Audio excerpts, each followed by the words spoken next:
Good morning. My name is Stella Natufe, and I work for the City of Chicago Department of Business Affairs and Consumer Protection. Welcome to the BACP Business Education Workshop webinar series.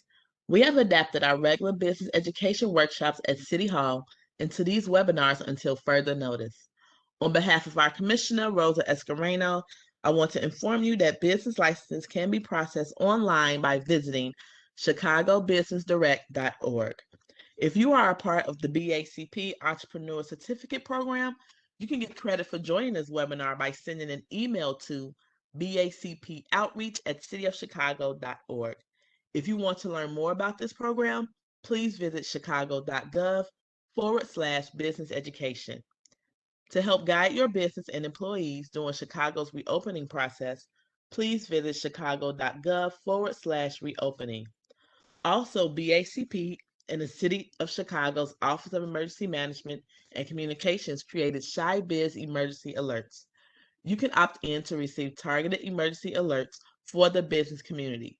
If you are interested, please visit chicago.gov/Shy Biz Alerts. We would like to encourage all of our attendees to ask questions. Please use the chat box and send your questions to all panelists. There will be a Q&A session at the end of this presentation. Today's webinar is entitled Business Transformation, Navigating a Way Forward Post-COVID, presented by David Johnson. At this time, I will now turn this webinar over to Mr. Johnson for us to begin. Thank you, and thank you to the Chicago BACP team for this opportunity. Hello, everyone. My name is David Johnson. I am the founder and managing partner of Abraxas Group.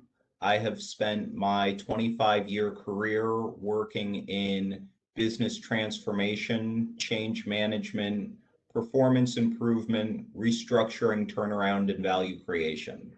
My clients encompass startups, small and mid-sized businesses, family-owned, private equity-backed companies, venture and angel-backed companies, and a few large public companies. Today, we're going to talk about how small and mid-sized businesses can navigate the recovery.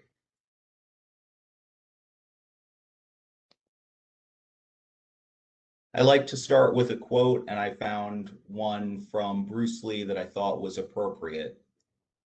Obey the principles without being bound by them. It's important as we look at the business landscape today that the leaders of small and mid-sized businesses objectively assess where they are, understand what tools and techniques are at their disposal, but understand that that is only a framework, and every individual business transformation, every individual success story has its own idiosyncrasies. It is not my goal to give a set of steps that will work for every business in every scenario. Rather, it's my goal to provide a framework and a way of thinking about change and transformation that is going to be useful and informative for the broadest range of situations.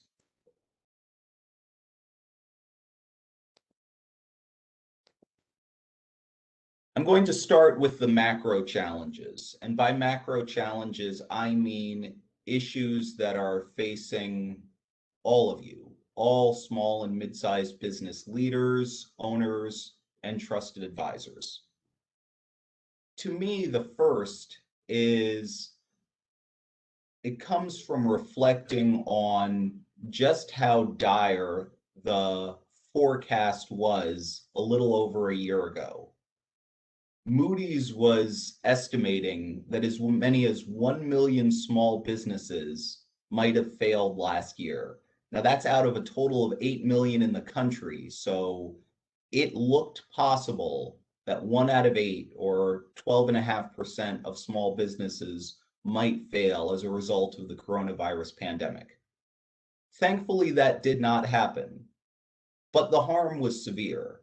I haven't seen final counts, but the estimates I've seen anticipate that the total number of business failures associated with the coronavirus pandemic in the United States will probably end up being somewhere between 100,000 and 200,000. That still represents an awful loss of value and shortening of horizons for too many skilled entrepreneurs, the loss of too many jobs, and the loss of economic vitality for too many neighborhoods and communities. But it could have been much worse. And we should all be thankful that it wasn't. Looking forward, it's going to be very important for decision makers in small and mid-sized businesses to assess where they are and what the landscape is now with clear eyes. When I've been talking with clients and contacts over the last 18 months, my advice has been we cannot assume that the post-COVID world will be a return to 2019. In fact, if I had to make a prediction, I think the easiest prediction to make right now is that it will not. It's going to be different. It's different right now, and any strategy, any plan predicated on a return to the normal of a year and a half ago, in my mind, is inherently flawed.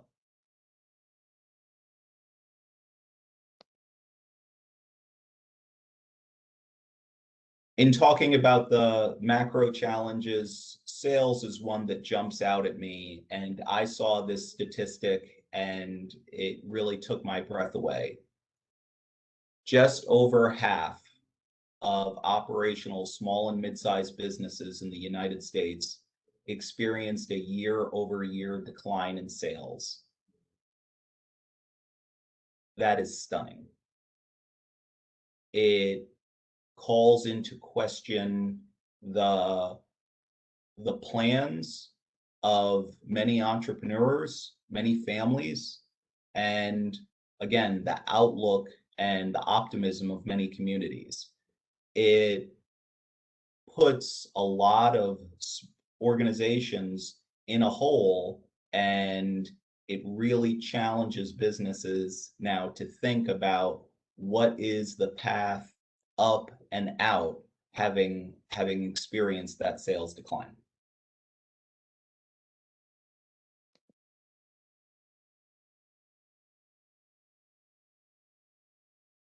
Just over 1 in 4 small and mid-sized businesses in the country reduced employment last year, 27%. On the one hand, that is a ruinous situation and should give us all pause. On the other hand, seeing that over half of all companies in this population experienced a sales decline, it's a little confusing that only 1 in 4 reduced employment.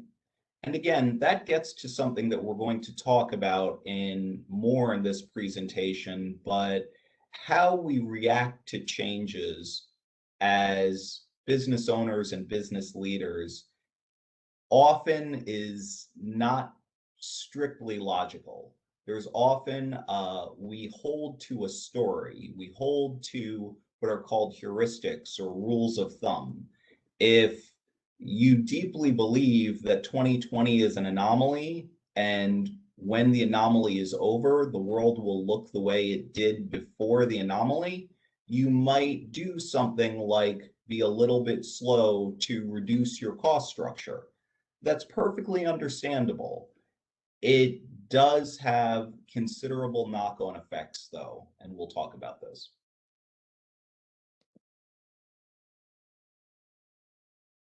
Nearly 71% of small and mid-sized businesses experienced a negative impact on business due to COVID-19.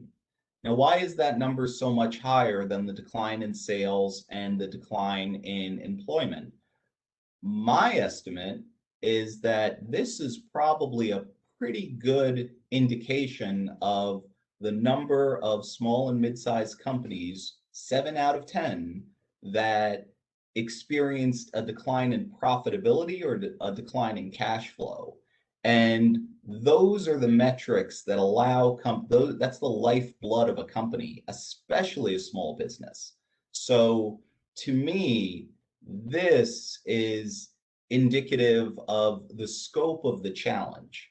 The recovery from the post-COVID period for small and mid-sized businesses is, I believe, going to be every bit as much of a crucible as COVID itself was.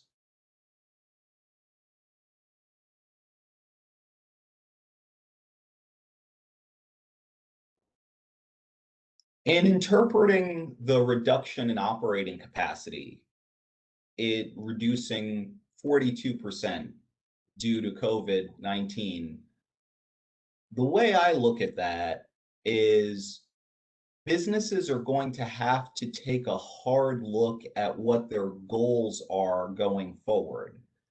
With 2 out of 5 small and mid-sized businesses having seen a reduction in operating capacity, that means they can't do as much as they did before.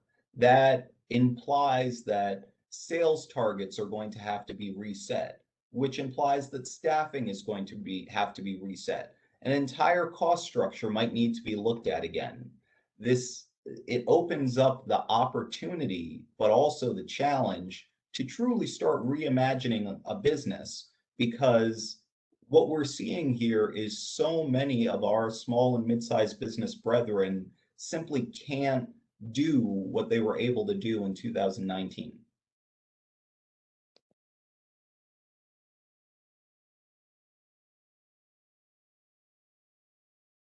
These findings didn't surprise me at all from a Gallup and Wells Fargo survey. Top 3 challenges for small business owners: the financial impact of the coronavirus, shortened growth horizons, and financial stability or cash flow. To me, each of these top 3 is speaking to the same issue. There are severe financial challenges from the sales decline, from the reduction in operating capacity, and that's manifesting in different ways for different companies, as you'd expect, but it is often manifesting as financial challenges.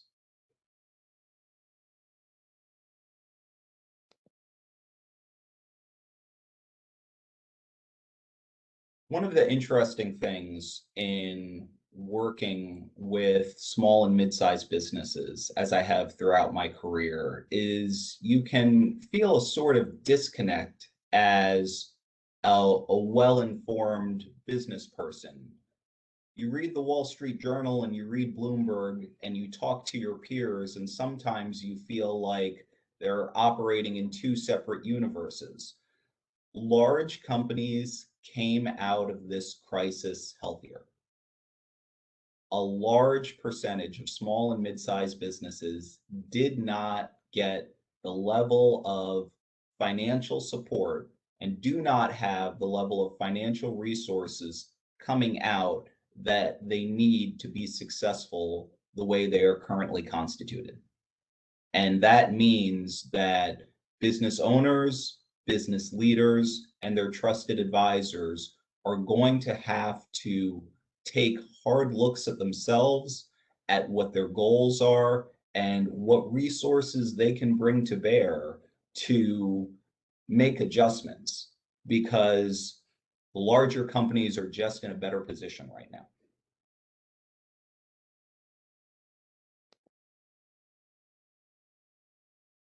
We're going to move on now to talk about micro challenges. And by micro challenges, I mean the specific idiosyncratic challenges of that you might be facing as an individual business owner or business leader.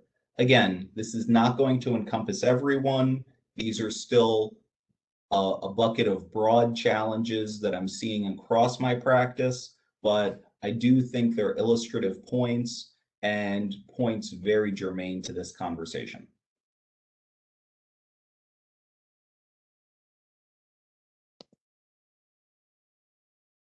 The first is growth. With 51% of small and mid-sized businesses having experienced a year-over-year decline in sales, we know that everyone is going to be hungry to make up that ground. For some businesses and some sectors, the growth opportunities are absolutely mind-boggling. The continued acceleration of e-commerce, the way that manufacturing has come roaring back, we've really seen some very interesting and very exciting stories.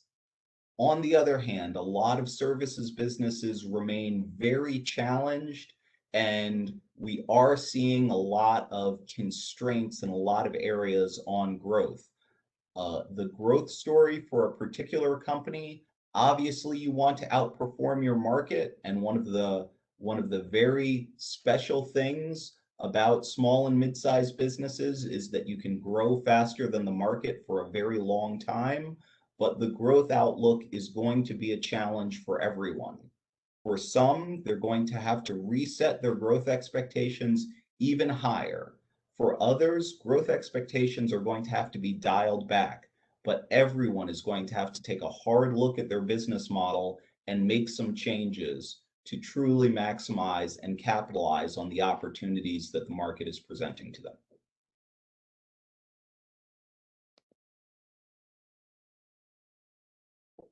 We hear it every day. Supply chain challenges are the story of 2021. It can be as simple as the lead times on a key input have gone from 2 weeks to 4 weeks. It can be as maddening as a key input for your hottest product simply isn't available anymore. But so many businesses are facing this.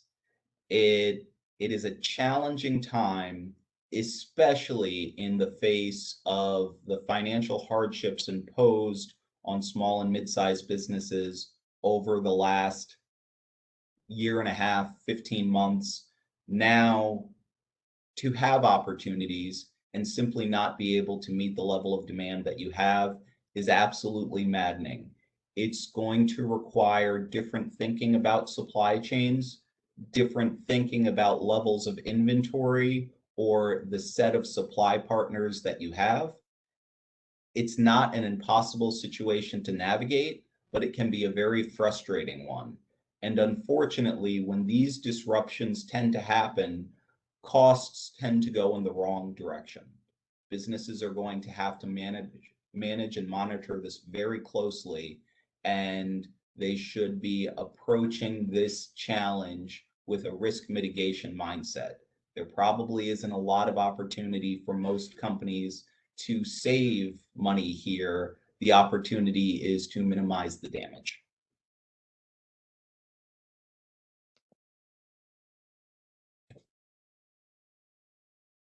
I think talent management is a fascinating challenge for businesses today. We have just lived through a forced experiment in work from home for many sectors and many companies that never would have undertaken that experiment at such scale in different circumstances. As a result, we're starting to see anecdotes. Anecdotes are not the plural of data, but it's getting to the point where we're starting to see good indications that healthy chunks of the workforce, their expectations have changed about how work is designed, what the optimal amount of office time is.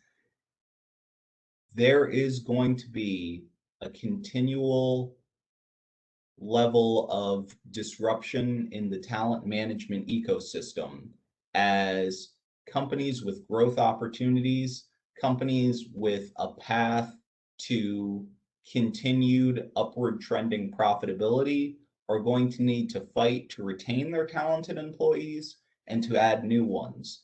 And the reality today is that flexible working arrangements and the systems and processes necessary to make those work are increasingly going to become necessary if companies are going to be competitive.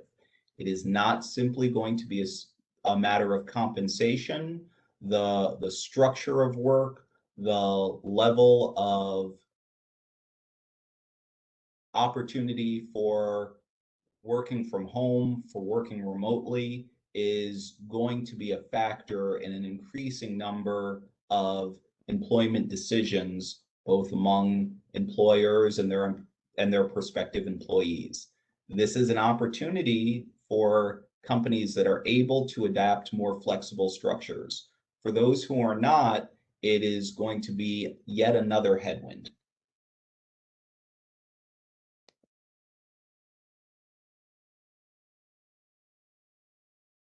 Having opportunities before you, having a cost structure that makes sense, addressing the supply chain, none of that works if you don't have the right people, if those people aren't properly incentivized, and if they are not executing a strategy that makes sense.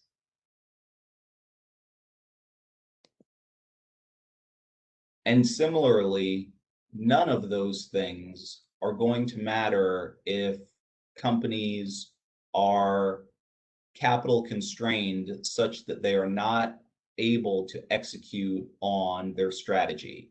Now, this gets back to the earlier slide about financing availability.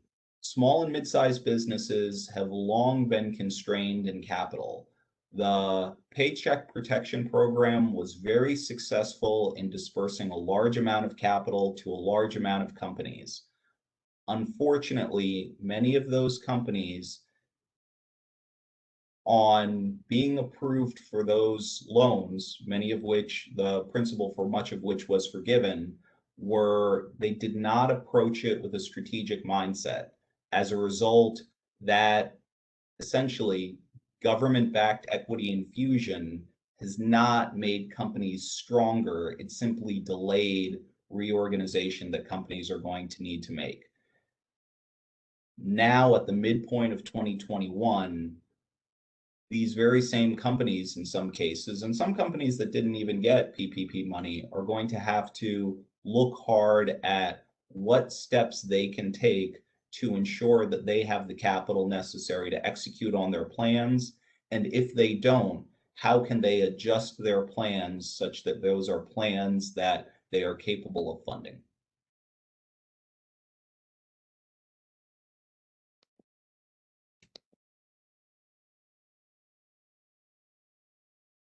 In talking about cause and effect, it's very interesting.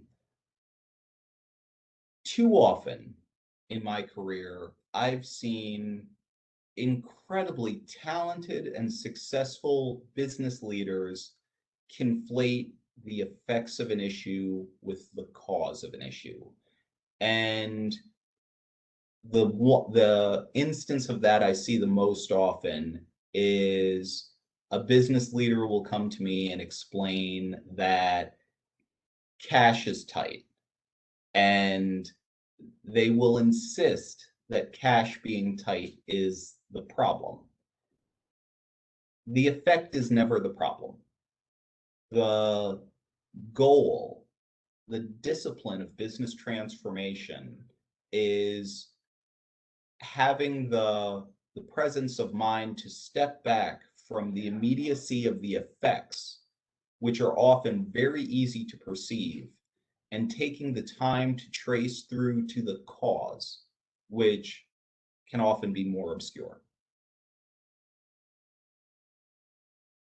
This is about properly diagnosing what it is that you need to fix. If you chase an effect and seek to address the effect without addressing the root cause, unfortunately, too often you will see that that underlying cause will manifest in other ways and you will not be successful.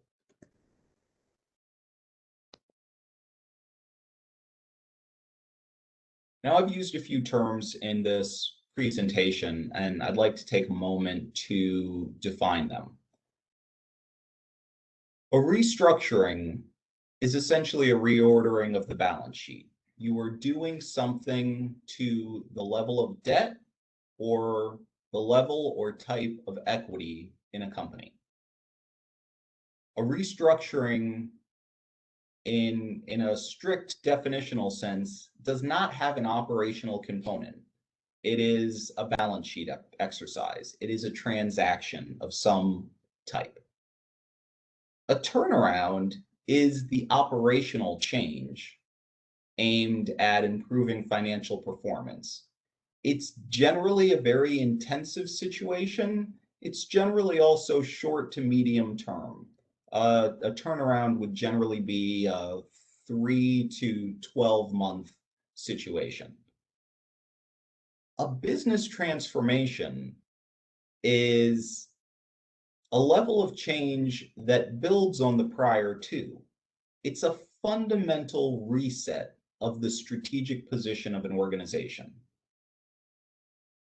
Often, a necessary condition of a successful business transformation is that some type of restructuring has taken place and some type of turnaround. But it's important to understand restructurings are transaction oriented, turnarounds are operationally oriented, and a business transformation is strategically oriented, as it is a strategic reset for the company.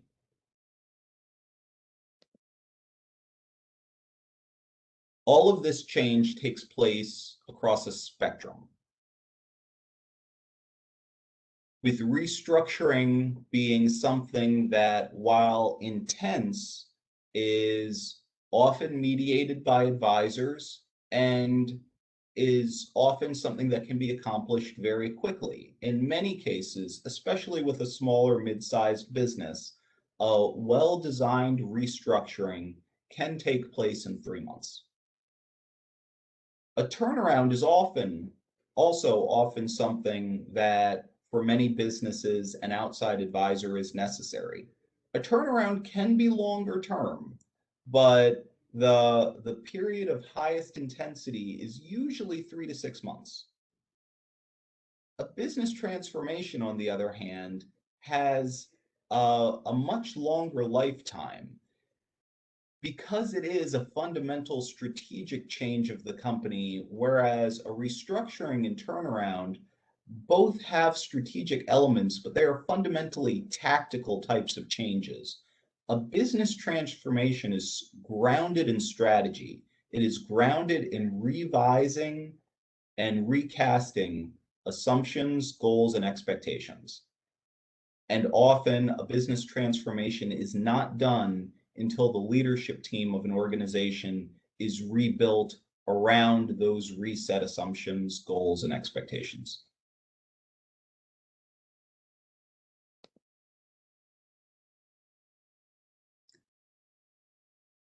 When it's clear that change is necessary and a business leader has successfully parsed causes and effects, it's important to identify the type of change, identify and align the type of change needed with the problem being faced.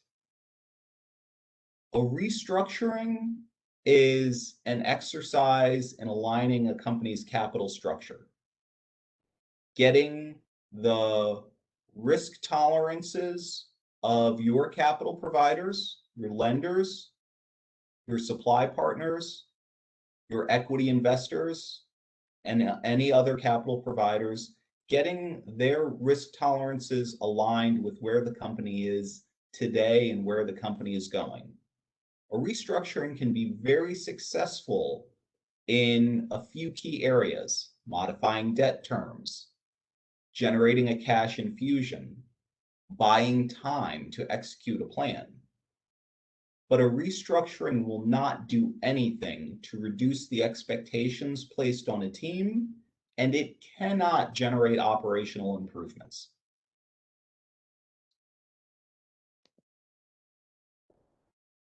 A turnaround, on the other hand, is very much focused on generating operational improvements. Often, these improvements are generated by making a small number of dramatic changes, seeking to drive improvements in cash flow and profitability, optimizing the cost structure of a company, and demonstrating that a company has long-term profit potential are all things that turnarounds can do and can be very successful at. Unfortunately, turnarounds show their limitations because they cannot address strategic challenges and they do not provide a strong basis for leadership.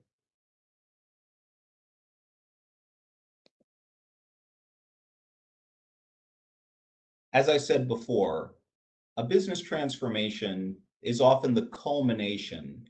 It builds on a successful restructuring and turnaround.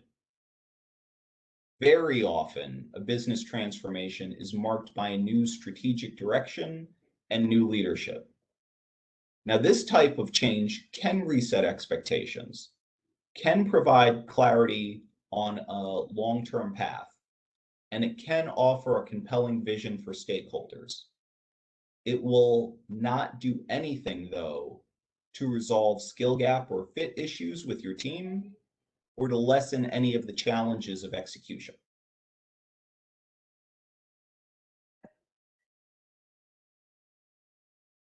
It all gets back to aligning the problem with the solution.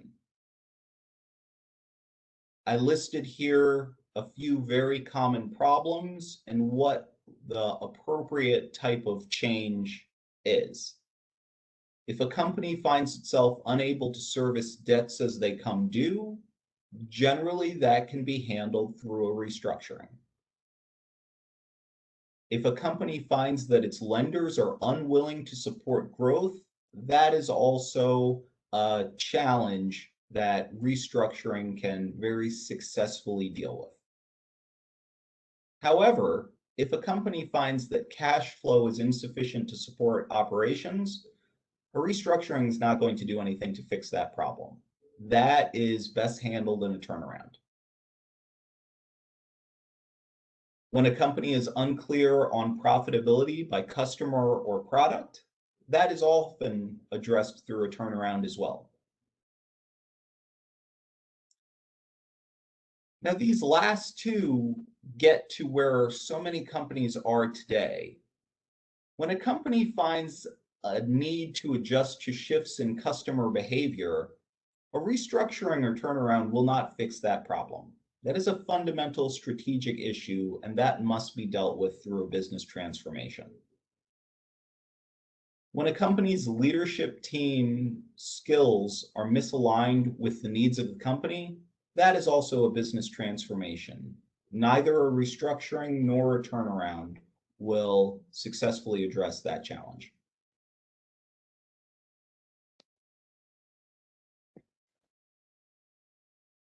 I gave the short form of this at the beginning of the presentation, but I have spent my entire career, 25 years, working as a change agent with small and mid-sized companies primarily. I have served as an interim executive or financial advisor to dozens of middle market companies. I have been on the board of 8 startups and nonprofit organizations.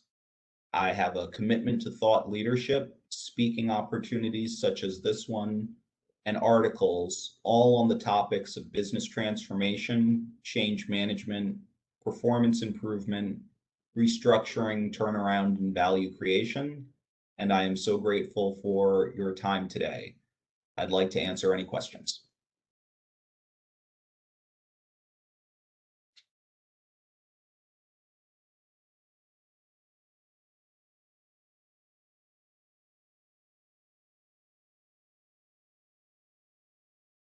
Well, hearing none, I'll address one or two key ones that I hear very frequently. One that I see is that small and mid-sized businesses often struggle with the concept and acting on the insight provided by break-even point. And what a break-even point is simply the level of sales necessary for a company to meet all of its costs. That simple number has a number of profound implications, however. When a company knows that it needs to generate, for instance, $5 million of sales to meet all obligations and break even, and that at $5.5 million of sales, it will be profitable, that can drive a lot of very important and very valuable strategic decisions. What leadership teams often struggle with, however, is what the full implications of a number like break-even point are and how to best use it. For instance, using this hypothetical business with a $5 million break-even point, if this company has a $5 million break-even point, and the goal for the year is to make $5.5 million, which the leadership team understands will ensure a level of profitability that they are comfortable with. If at some point in that year, let's say the midpoint where we're at now, it looks like the forecast for the year is coming in at 4.5 million, that's a loss. If the long-term outlook for a company is that it's not going to be able to consistently achieve sales above its break-even point, what that should be telling a leadership team is, one, there's a demand generation problem. The company appears to be growth challenged, but two, there's a cost structure problem. There might be an opportunity to generate a higher level of profitability if the company's cost structure was realigned such that at $4.5 million of sales, it is profitable. It is a dangerous fallacy for businesses to assume that all things being equal, growth will solve their problems. In some cases, a strategy of pursuing growth for the interests of an exit, for selling the company, in the interests of gaining sufficient scale to, after crossing the break-even point, reach an appropriate level of profitability, that might be the case. But for many small and mid-sized businesses, a situation in which the break-even point is poorly understood or not understood at all leads to a situation in which a company is always chasing profitability and is never quite realizing the true bottom line profitability and cash flow dynamics that it should be. As a result, that company is not generating the resources necessary for continued investment. To me, that break-even point concept is a key one for companies. Another point that I'll talk about a little bit is the concept of free cash flow, which also gets to each of the three elements of change that we were discussing. Free cash flow is the amount of cash that a company generates after taking into account changes in working capital accounts and capital expenditures. So it is literally the amount of cash left over to service debt or to dividend out to shareholders.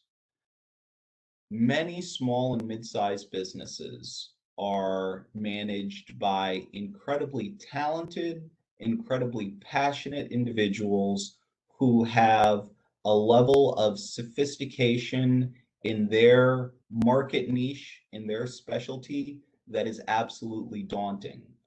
Unfortunately, the leadership teams of many small and mid-sized businesses often limit their financial management of the business to management by P&L, by the income statement. They don't take a full three-statement view of the company and understand what the free cash flow dynamics of a business are. And by doing that, they in some ways they blind themselves to potential value creating opportunities. A company might not be in a position today to grow as far or as fast as it would like to, but it may have a significant opportunity to improve free cash flow. That is literally the money that a company generates left over to service debt or equity. If a company is growth constrained, but it has levers to pull to maximize free cash flow, that's another opportunity to drive value. Businesses should never concede that value creation opportunities are dead because they are growth constrained. There are many ways to create value in a business, but all of them require a holistic view of the business. We're at a very interesting and important time for small and mid-sized businesses in our city, in the country, and in the world. Some businesses post-COVID are going to absolutely see wonderful growth opportunities, and with the right discipline, with the right team, they should, and I am confident will, pursue and attain them. Other companies are going to find their growth prospects constrained, but with creativity and diligence, there are other levers for them to pull to continue to create value, grow their own wealth, and increase potentially their employee counts and grow their influence in the community. Again, I'm incredibly thankful for your time this morning. My name is David Johnson. Have a good day.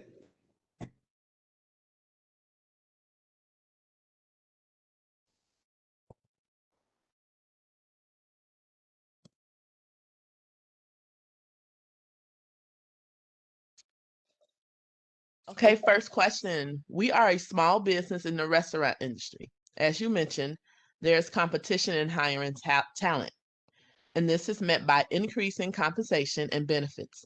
However, as a small business, we may not have the sales or the money to compete with larger companies. It keeps going. What do you suggest? This is a great question, and I'm seeing it in many places as things have started to open up, and I've started to resume traveling. I've experienced it myself with very harried restaurant managers also doubling as servers simply because they can't get people. I think a lot of it comes down to how to improve the productivity of every every worker that you have. For at the end of the day, it gets down to a deconstruction of what you need that incremental employee to be doing and what things you can do to save time. I have frankly been a little bit humbled by just how much time scanning a QR code rather than waiting to be handed a paper menu saves in terms of the dining experience. It is now a little bit odd for someone to hand me a menu. Mm-hmm. But as a result, my first interaction with a server now is a lot more productive for that server and a lot more productive for that restaurant because I've already had time to look at what my options are. Again, it's not about there aren't challenges because there absolutely are challenges. It's about how we can best meet them. And I think the answer is we can best meet them with creativity, with out of the box thinking, and with not trying to force a role to only be what it was before. When change happens, an organization has to change everything to adjust. If you just change one thing in your company to adjust to a massive change, there's a disconnect, and that disconnect can be painful. But I do hope that helps.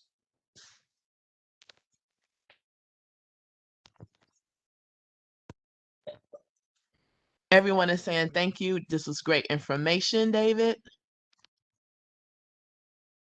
Well, it was really a pleasure. Thank you so much for everyone's time.